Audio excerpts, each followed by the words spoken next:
everybody. Welcome back to From the Suggestion Box, navigating feedback, the good, the bad, and the say what? I am honored to be graced by the presence of Monica Jasso. She is the Director of Engagement for Girl Scouts of the Desert Southwest, encompassing West Texas and Southern New Mexico for over 10 years. A proud Fronteriza, born in El Paso, Texas, she attended Texas A&M University, Google, and finds purpose in advancing the mission of volunteerism to positively impact individuals and communities. Passionate about the art and science that create genuine volunteer experiences, she is committed to viewing her personal and professional life through a lens of diversity, equity, inclusion, and racial justice. Single mother of 2 biracial children, in her downtime, she enjoys nature, hiking, reading, photography, traveling, I love it, and yelping about new foodie spots. Yes, it's all about the food. Monica, welcome. I am so honored to have you here. I am so honored to have you here. Always a pleasure, Nicole. Always a pleasure with you. So I just want to tell people a little bit about our story, about how we met. So I had heard about you here and there, because we all are, follow each other on each other's LinkedIn and you see things that are happening. But I really had the first chance to experience you at the Texas Volunteer Managers Conference. And you did a session on, was it diversifying or with the Latinx community? What was the title of it? It was Latinx volunteerism. Oh, well, there you go. Mind blowing. I loved every minute of it for the simple fact that yo soy Latina, tú eres Latina. And it was all of these things that you were talking about that I just knew that were just common everyday occurrences for me. But sitting and watching it through the eyes of somebody who doesn't have that lived experience, it was like, oh, yeah, people don't know this. It was awesome. I loved every moment of it. I've referred so many people. I was like, you need to go follow her and find that presentation because it will blow your mind and just put a whole new perspective. The part that I loved was when we were talking about when you were talking about a Latino is not a Latino is not a Latino is not a Latino, like Latinx, you've got your like Caribbean Latin, you got there's just and so many people just think, oh, Hispanic. Yeah. No, there's so many caveats to that. And I love that you pointed it out. It was so great. So what I want to start off with was, what was your feedback after you did that session? Yes. So that was a topic I was really passionate about and wanted to do as a way to give back to this community of volunteer professionals that have been so good to me, very much based on my personal experience, right? What I see when I'm in meetings, virtual or in person, across different counties, different states, different zones. So that's how that started. I put in the proposal for it. It was accepted. I worked on the PowerPoint. And I also had to do a lot of reflecting and kind of simplifying, knowing that it was going to be seen by many people, right, from across the country and maybe even beyond. So it was a way of giving back. It was really a way of me kind of formulating what I have seen, observed, experienced myself in the field, and then putting it together in a succinct way and distributing it. The feedback, I couldn't have asked for better. I have a snapshot of the comments, and I kind of hold that very dear to myself. And it was great. The feedback was great overall. As I think the best feedback, though, is that as a result of that, I've been able to meet with a group of other Latinas in the volunteer industry that are relatively new, who reached out to me. And so, I mean, it's the time I value with them every month. Just got to connect and share and learn from each other. So that's probably like the best feedback ever, right? continues. Yes, yes. Continues. That it just gave me chills because there's just nothing like I equate it to where, because if you are watching this and you are a leader of volunteers and you walk into a room at a networking event and everybody, works in marketing or they're in finance or they're whatever, and you're like, I manage, I am a Yes. director or a Yes. manager of volunteers, and they're like, oh, you work for free, and like, oh, and then you find like a local Dovia, or you find somebody else who is in this profession, and you're like, I manage volunteers, and they're like, me too, and they completely understand, and that connection. Oh, so it's a whole nother level. So to Yeah. have a volunteer manager connection and also be Latina, and on top of that, like there's a whole nother level of, yes, you get me. Right. Right. When that Yeah. And, happens. I mean, it's great. And then just that space, right? I put the proposal out there. It was accepted. It was at the space. It was welcome. That alone meant a lot And to I me. think what was so beautiful about it is, like you had mentioned earlier, you're passionate about it. And that came through. So why are you so passionate about this particular topic and like diversity, equity, and inclusion? Why are you so passionate about it? Oh my gosh, that's a great question. The same reason that I think I love my job with Girl Scouts. And that reason was it allows me to make the world more equitable Mm, for all, because mm, by allowing more opportunities, more equity for girls that grew up to be women, we're also improving everyone, right? Everyone's society, the globe. So, right? yeah. So that's why I love my job at the core. And then I see how that intersects with lack of representation. So those both intersect for me. And so apart from having biracial children, apart from living on the border, seeing it every day, apart from all that I see and experience, it's how I see that we will improve in the long term and in a sustainable way. And so that's my challenge, that's my charge, that's what I try to give back to. Um, that's why I'm so passionate about it. It's a way to make our world all better, right? Be more inclusive, hear all the voices, consider everybody's experience, bring them to the table, support them. Yeah, I think that's why. I love it. I love it. So, have you ever um gotten, I would say, unfavorable feedback because you were Latina, or because people made assumptions about you because you were Latina and they assumed that you either couldn't do the job or something along those lines, that you kind of had to stand up for yourself and prove that, listen, I am human being first? Oh my, oh Nicole, we're gonna get deep. Um, so I will be really honest. I have lived in a community that I love, El Paso, Texas, on the border most of my life, where it's a minority majority, if you want to use that terminology, right? So it Mhm. wasn't until I went to college that was like a complete culture shock, right? Texas A&M. Just, yeah, especially Texas A&M. Oh my gosh. Nobody warned me. Nobody prepared me for that culture shock, right? So since then, I've grown a lot. I've seen a lot. I've observed a lot, reflected a lot. So professionally, I have not had anybody outright, you know, say anything negative or not think I'm capable in those words because of my heritage, my culture.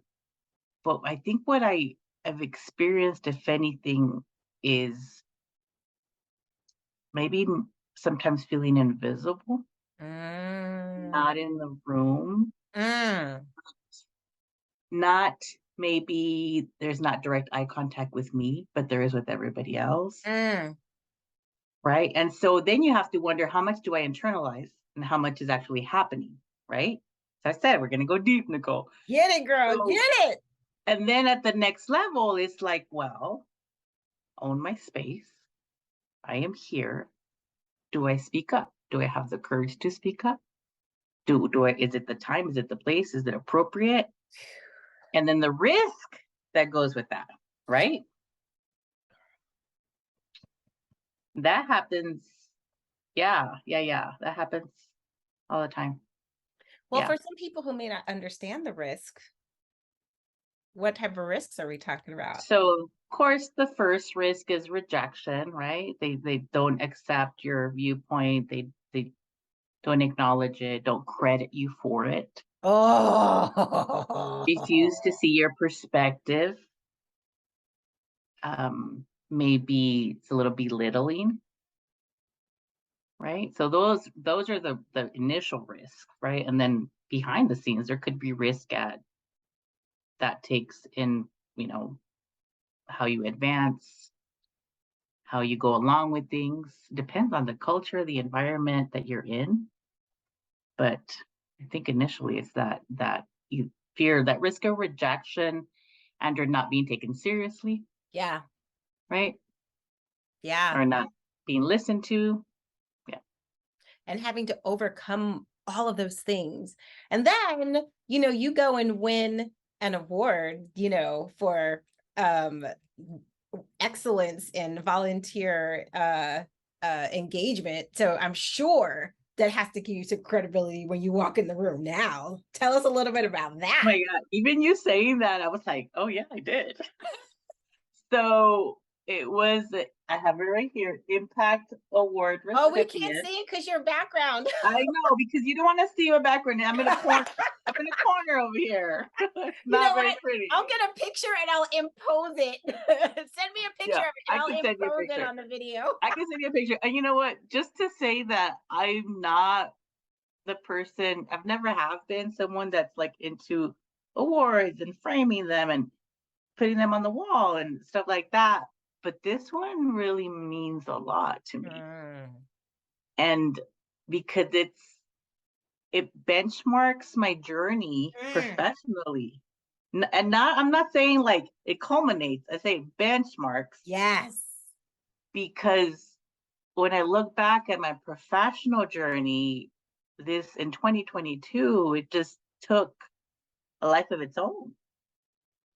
And so I still, in January of 2023, need to do a lot of reflecting on how that all happened to really understand it. Yeah. Um, but that was definitely a blessing, a privilege, And acknowledgement. I love that you took the risk of submitting a proposal for Texas Volunteer Management, because had you not taken that risk, the rest of your year may not have turned out the way it had. It was such great exposure. More people became aware of you, who told other people about you, who told other people about you. Man, after that session, I was like, I have to know her.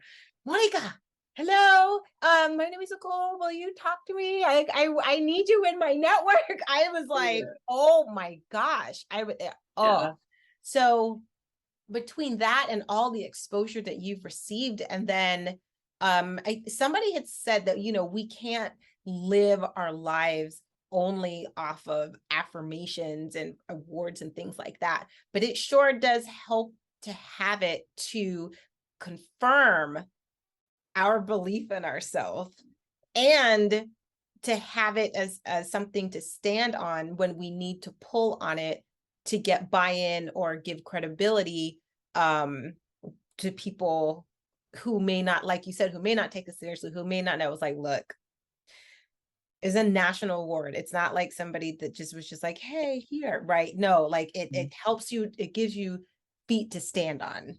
So absolutely.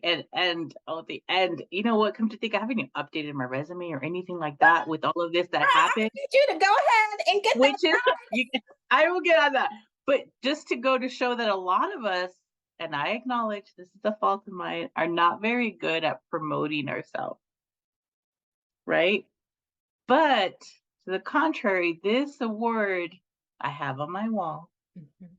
I, because to me, it also provides that credibility and worth that we were talking about, not just to like the individual, but to the profession and the Yes, body of work, yes, right?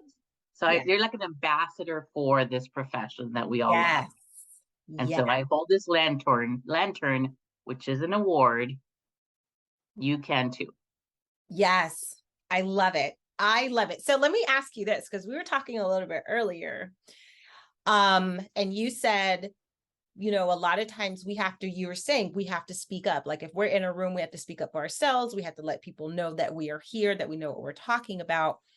And so as leaders of volunteers, we have to speak up and stand up on behalf of them too. And you used a phrase that I love that you brought up a little bit earlier before we started the recording. You're talking about truth to power, right? Especially when standing up and advocating for volunteers. So have you ever like had a truth to power moment where you had to pull out the certificate and be like, look, I know what I'm talking about now.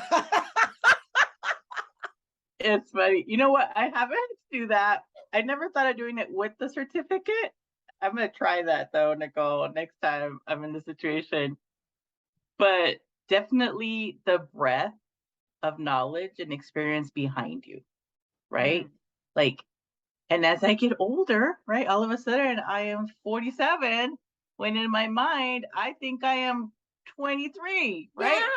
yes, So yes, I've had to also start realizing, hey, like I have this knowledge, I have this yes, experience. yes. And do I want to be greedy and keep it to myself, or do I want to share to anybody that would be interested? Right.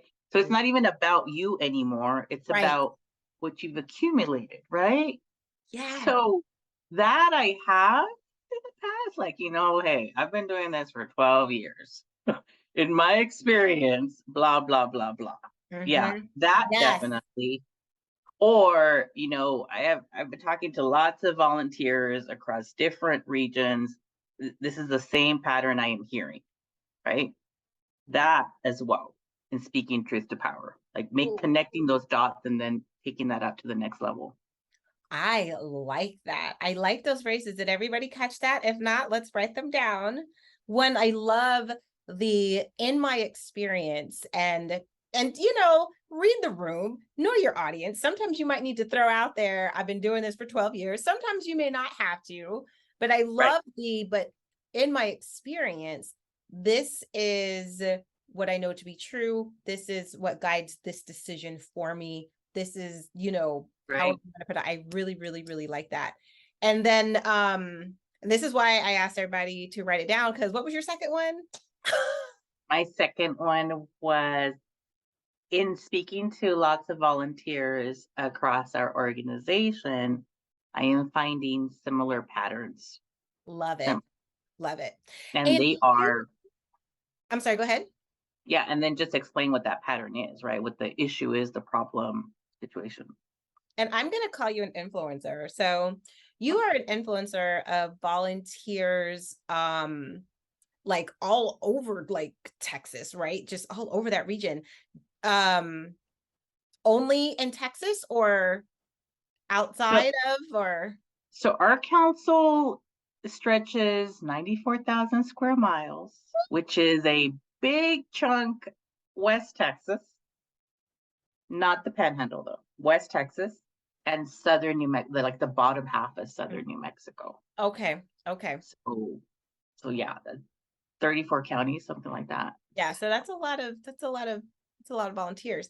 Um how do you how do you manage that, right? Because there's a lot of people who they are working with volunteers maybe just in their own county or own city. Maybe they have a couple of, cities here and there. Then there's people who are nationwide who might be, in 17 cities across the US or, like if you're dealing with like 34 different counties, like how are you managing that? How are you making sure that person and volunteer in County A is getting the same information as volunteer in County 34? And yes, I know I use numbers and letters, but whatever, you get the point. Whatever. That's a challenge. And so I'll be honest that now, or I used to for a short time during COVID, and with all the hardness of hiring, I'll say hardness of hiring, that there was a time where I was overseeing all of the volunteers in those areas, right? In my engagement department. Now I have a colleague that I've split our area with. So that has helped a lot. Okay, wait. 34 counties and it was just you? For a while. As all the changes were happening in staffing, that was a little overwhelming. Yeah, just as you would imagine. Okay. I like to think that as a result of some speaking truth to power and on behalf of volunteers, now I have a colleague where I split the area, right? So she takes the central and the east, I take the west, much more manageable. However, it still takes me 4 hours. No, about 3 hours to travel from my office in El Paso to like the northernmost part of our council. So it's still 3 hours, right? That's still a lot. So I think, that's like a trip from like Miami and then going up to Orlando to go to Disney World. If I'm driving that much. Welcome to Southwest part of the country, Nicole. Yeah, there's a lot of land to drive through and a lot of rural. No. I know. I used to live in Houston. I get that. I understand. Houston, yeah. We would take we used to just joke, right? Because when I did move to Florida, everything was like 15, 20 minutes away. And I was like, in Texas, when we lived, it took 20, 30 minutes just to get to the highway before you even got started to going anywhere. So I completely understand. Yeah. So it's a vast land area.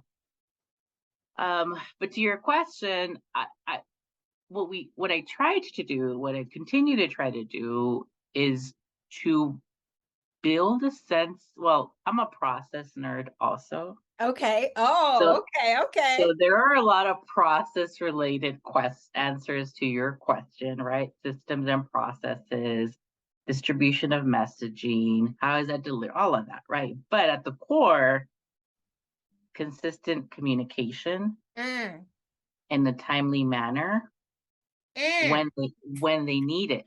That's the magic formula, right? Which is, I mean, I don't know if anybody has the answer to that. At the core for volunteers, though, like you can throw all the information, from what I've learned, you can throw all the information at them. There's such a thing as over information, right? Too much information. Yeah.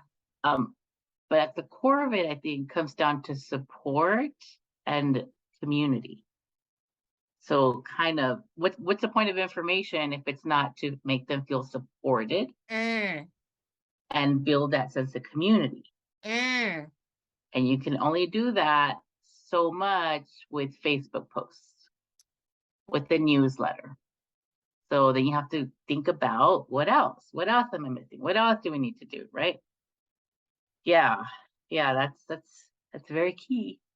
So what we've tried to do is recently, I noticed that, Nicole, like once COVID started getting, more manageable, kind of on, the downside, then I noticed they were hungry. Or the volunteers that I work with, they were hungry to get together.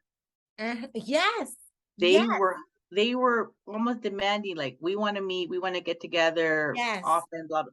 Yes. So then I just tried to be like a conduit to kind of coordinate that space, that time for them to do so. And so we started something, for example, called green get-togethers. I love it. Because, Girl Scouts, our favorite color is green. Green, yes. And the green get-togethers, as an example of what I'm talking about, are quarterly in-person get-togethers for those volunteers in leadership roles.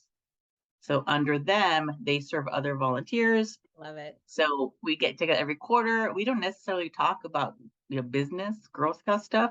Like Right. one month we did a cooking class. Nice. One month we did a potluck and a lot of door prizes from stuff we had donated, and cost us nothing. So, and they love that. They love Yeah. getting together. And then I love taking the pictures, the videos, and just kind of sitting back and seeing the magic happen between them, and teaching each other and mentoring each other. And so that's what I mean by like they were hungry for it. And so you can't get that by having the perfect communication system necessarily, right? It's like it's beyond that. It's the relational aspect of Yes. volunteer engagement, Yes. right? And this is what I tell people all the time. There are two sides. There's the logistical and the processes, but there is that relational, and you cannot have one without the other. Absolutely. If you are unbalanced, it will make itself known, right? Because I was that process person all day, and I'm like, look, you got the email when you needed it, on time when you needed da da da da da da da da, and you're mad because I didn't, you like say hello to you in the hallway. Yeah. Yes. Yes. Oh. Yeah. Okay, and that's hi. exactly yeah. And that's exactly what I tell my team. I tell them we are in the relationship building business. Yes. The rest are details and terminology, right? Depending on the profession. And so like what you're talking about, I mean, there's lots of situations where I'll see an email or I'll see a Facebook post and this volunteer is very upset, very frustrated, right? And I tell my team, like, you have to make that judgment call at that point. And oftentimes, the best thing to do is to pick up the phone and call them. Yes. As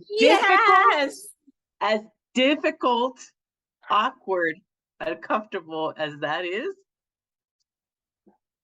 that's what you got to do. And then oftentimes, it makes things turn out great, right?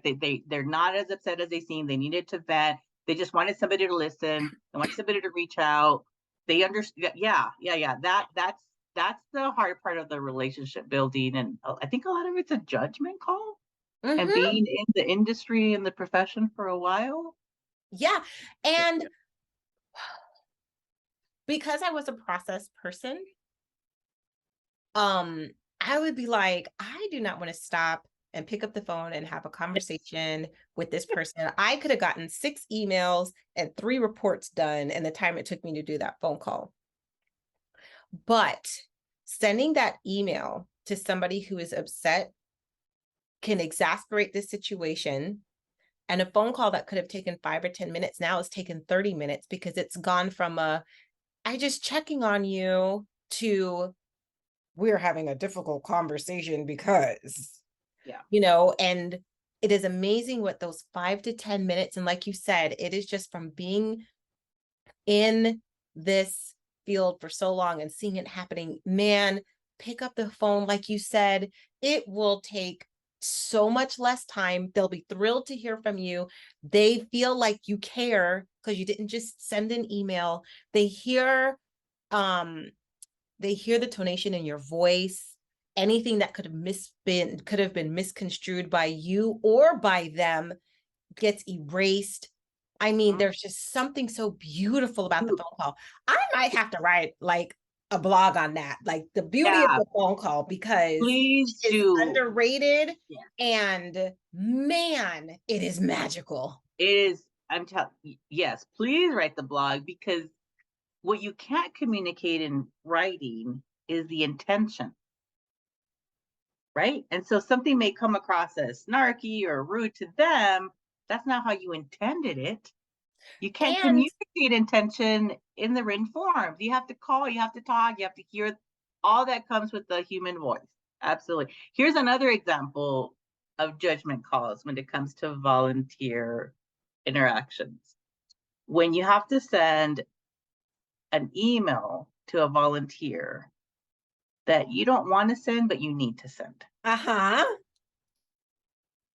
times, when it's appropriate, and when I think it's, what we need to be doing with this volunteer, because every volunteer is different, right? Right. Individual, is having the courtesy and respect to call them first, right? Like give them the news first, like person to person. Yes. Hey, I've enjoyed all the time I've worked with you. I can see your heart's really in it.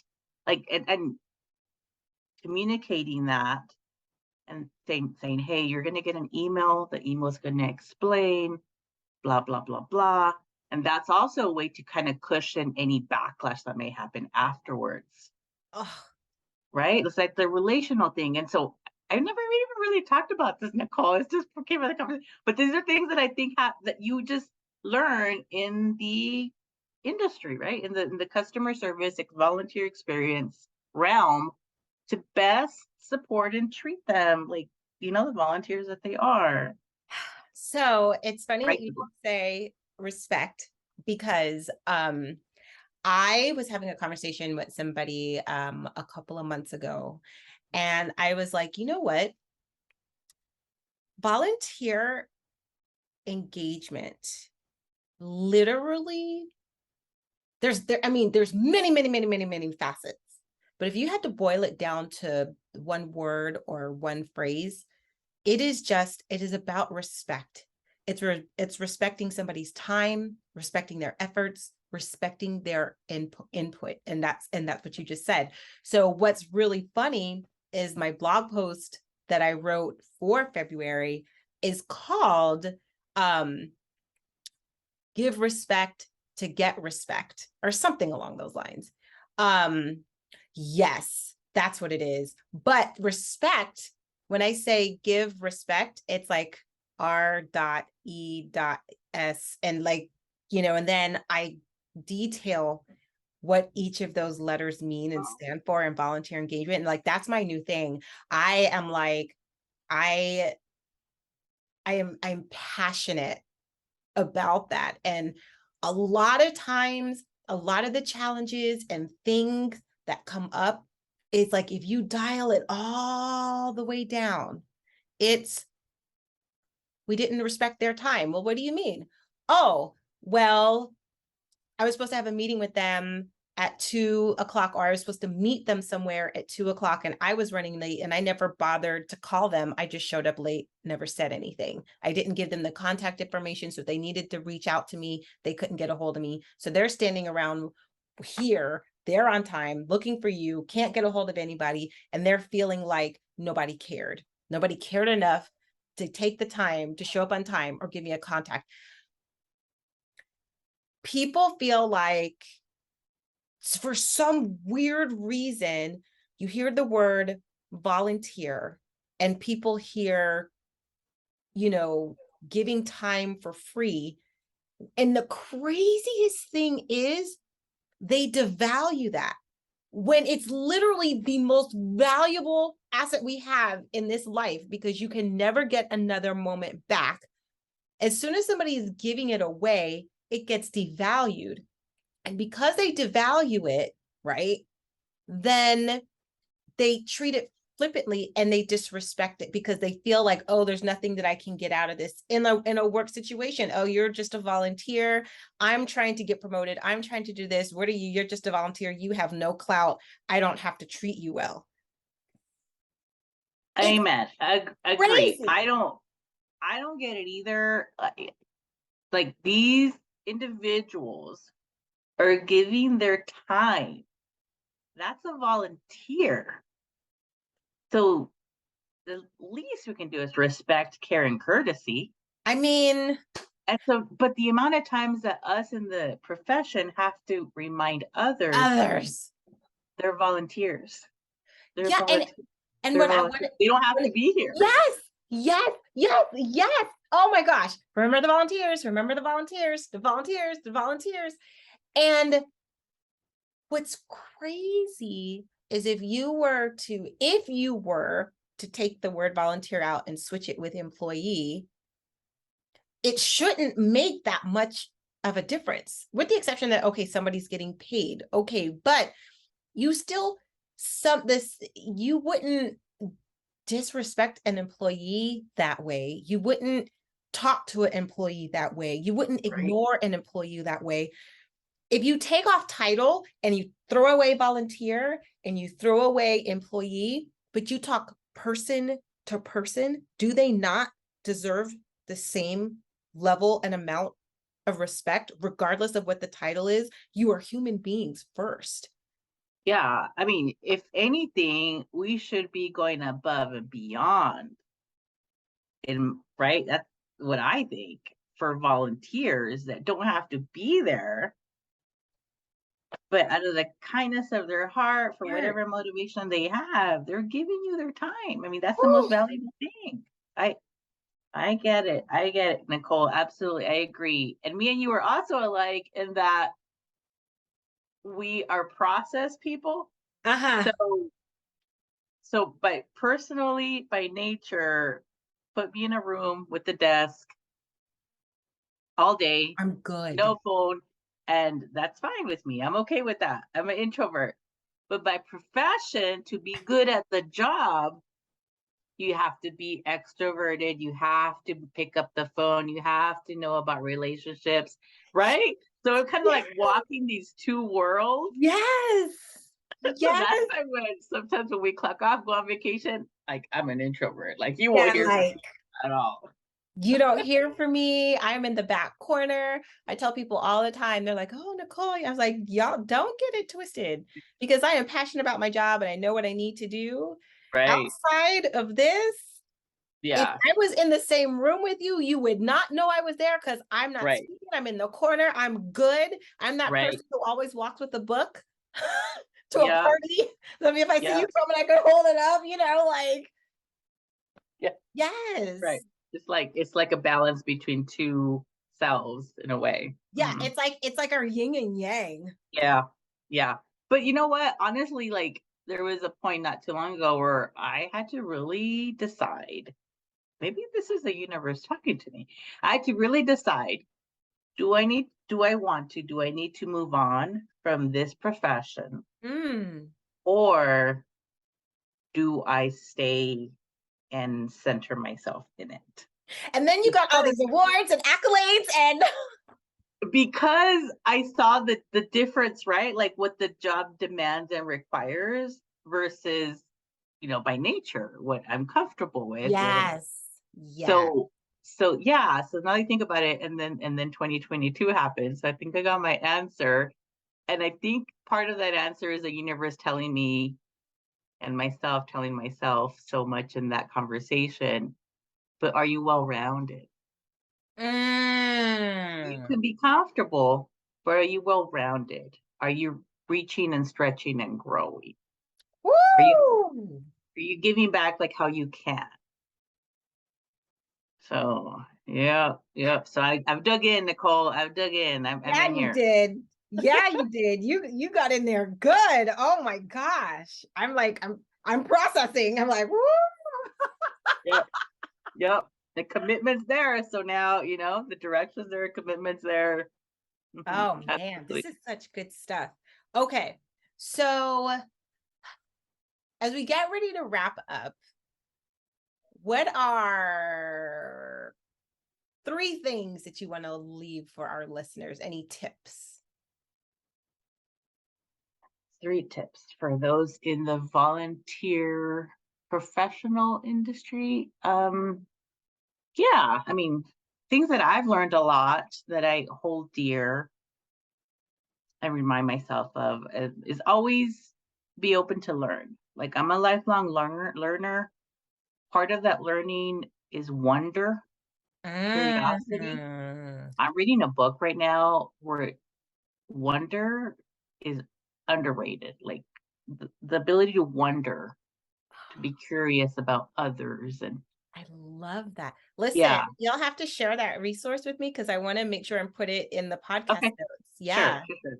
That's what I'm listening to right now. So always be open to learn. With that comes humility, vulnerability, growth, right? Admitting mistakes. So that entails so much.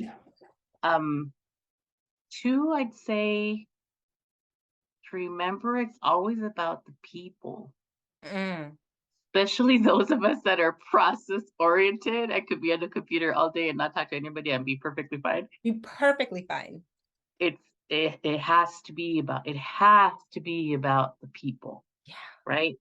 When you're thinking of that process, when you're thinking of that form, when you're thinking about the new, like it has to be about the people. I've had to remember and learn that. And then I think one advice I got a lot, or I got once that really stuck with me that I try to remember is you need to be able to follow as well as you can lead. I like that. When she told me that, I had never heard that before. And I was like, that was like, I think it's one of the best compliments that I've gotten, that to be able to do both is not always easy, but you have to do both. So in our world, you have to be able to lead the volunteers, direct them, orient them, support them, train them. But then you also have to follow them if they're in charge of a committee, a Yeah. project, right? So that's how you can apply that to that. I think. Oh, and then something last that I learned February last year. I remember I wrote it down. Is that sometimes we may not be in an environment that we would prefer to be in, professionally speaking, but you still have to find a way to lead from your chair. Wow. That stuck with me. So basically, to me, that means let go of things you can't control, keep advocating, keep at it, and change what you can and lead from your chair. One more thing before we jump off, that you said something that was really powerful, which I think is really, really cool, especially because you don't see this in a lot of industries. And the fact that our industry is so primarily women, share with the audience what you shared with me. Yeah, I was sharing that I have been so impressed, amazed, awed, grateful that in the profession that we're in, which is volunteer professionals, managers, what have you, that not only is there a great networking and support system and resources, I've learned that this 2022 and oh, I'm blown away. Blown But away. the support from fellow women, especially, that it's just been amazing. I mean, people reaching out to you unsolicited to offer you help and guidance and connect, and just the way women are lifting each other up as volunteer professionals. Yes. I mean, it's amazing. It's That very woman, humbling. that women supporting women is definitely something that I've never seen out, Yeah, not like this.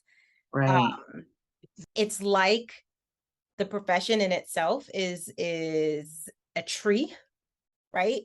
And all of the branches and all of the leaves support that root, support, come from the trunk and support in such a way that I have never seen it before. And it is, with you mentioning that, the like, and just like you were saying, because you did your presentation, some people reached out to you, you unexpectedly became a mentor to them. You are now giving back to people after others had poured into you and they were supporting in you, and now you were able to do that, and it just keeps going on and on and on. It is a phenomenon, for real, Yeah, for sure. it's a blessing. It's something to be grateful for, and I think that should be more spoken about in our industry, because not I can't imagine all industries are like that, Right. but it's very supportive, like Yes. women helping women and lifting each other up, Oh my especially. goodness, because I definitely would not be here if I were to start listing the women that have supported me to this Mhm. point, just in the volunteer engagement. I mean, I'd be here all night.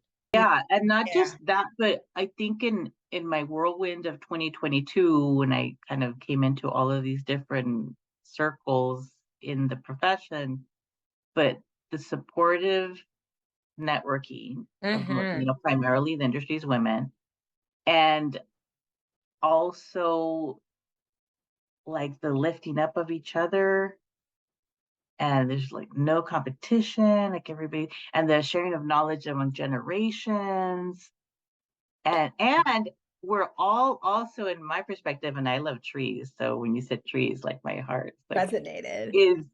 is also like we're all in this profession that we love and championing for it. Yes. Yes. Like Yes. like a sisterhood of its own, right? Like it's a great place to be. It is. For anybody out there thinking about if this profession is for you or not, keep that in mind. Yes. If you want to feel supported like you never have, Yeah. think about Yep. it. Yep. And welcome, join us. Welcome. Yes. Yes. Yes. Yes. Monica, this has been amazing. How can people reach out to you?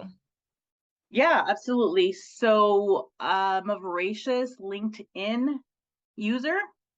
So you can find me on LinkedIn. I post, I write, I connect with people all the time, from people I learn, I come across. LinkedIn has been great. So LinkedIn for sure. And then on there, you could probably find my email. Yeah, absolutely. Yeah, definitely. That's the first place to go. I'll make sure and drop it in Yeah. the notes so that it's there. Well, Monica, it has been an absolute pleasure. Thank you so much. Thank you for dropping knowledge.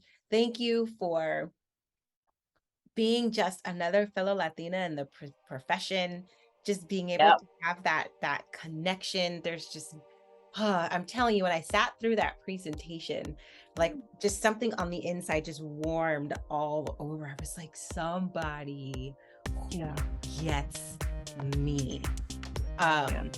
Man, Yeah. so I am so grateful that you stepped out, that you took that risk, that you gave back, because you affected so many people in such a positive light. And I know that I am a direct effect of that. And I just want to thank you on behalf of myself and all of those who may have never had the opportunity to tell you straight to your face.